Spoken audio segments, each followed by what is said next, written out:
In sports yesterday, game I did see, Louisville beat Mississippi State 38-28. That was the Music City Bowl. Western Kentucky, I didn't see this game, won the First Responder Bowl 23-20, a last-second field goal. Let's see what else.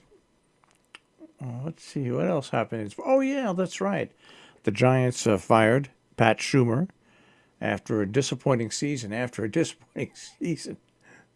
That's putting it mildly, folks. Disappointing seasons.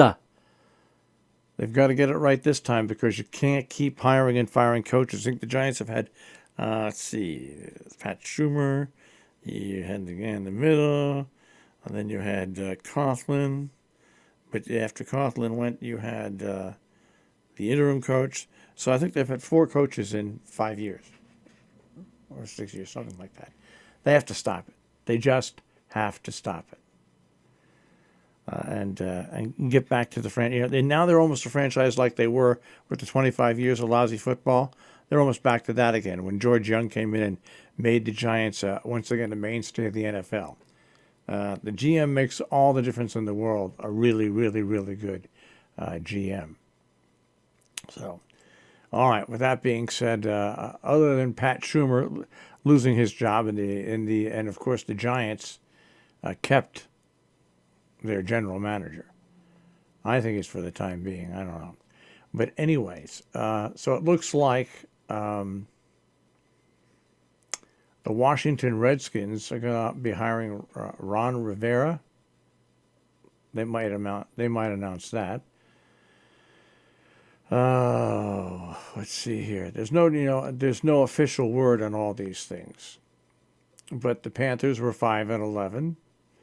The Browns, who fired their coach, were 6-10. The Giants, who fired their coach, were 4-12. The Redskins, who fired their coach, were 3-13. The Cowboys, who fired their coach, were 8-8. By the way, Jason Garrett, 85-67 over 10 seasons. So at least he was above 500. Jacksonville fired their coach, Doug Marrone. So it was they call it Black Monday for a reason in the NFL.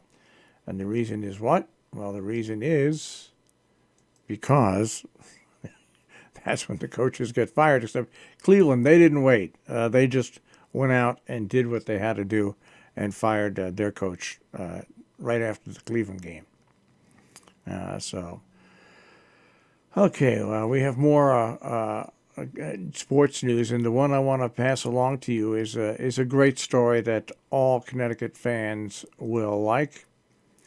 The Yukon Huskies will end the decade where it began in women's basketball, number 1 ranked team in the nation. They finished the decade where they started.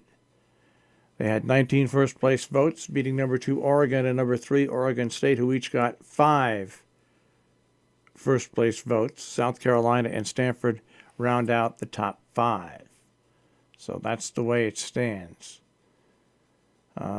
Some decade, last 10 years for the women Huskies, 5 national championships, only 17 losses in 10 years. Now get this, 17 losses in 10 years.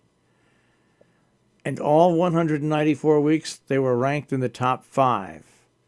They've been the number 1 team in the top 25, 111 of those weeks, a run that included a 111-game winning streak.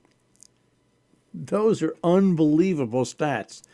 The decade for the Yukon women Huskies. Out of the 10 years, they won the national championship 50% of the time, 5. They had 17 losses in 10 years. That's an average of 1.7 losses a year. My God.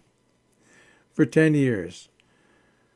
Unbelievable. Just unbelievable. Amazing. So, and they're 10-0 this season already. So, congratulations to the Lady Huskies for what they've accomplished. It's just, you look at things like that, and you just shake your head. Those are unfathomable statistics, just absolutely unfathomable. Oh well. Let's see if I can find something here while I'm looking. My computer is really, my right-hand computer is really running unbelievably slow. I don't have much hope for it in the future. All right. Well, I guess that's it, folks. I guess that's about as exciting as we're going to get with sports for this morning. We'll put a search out for Mike Cozzi.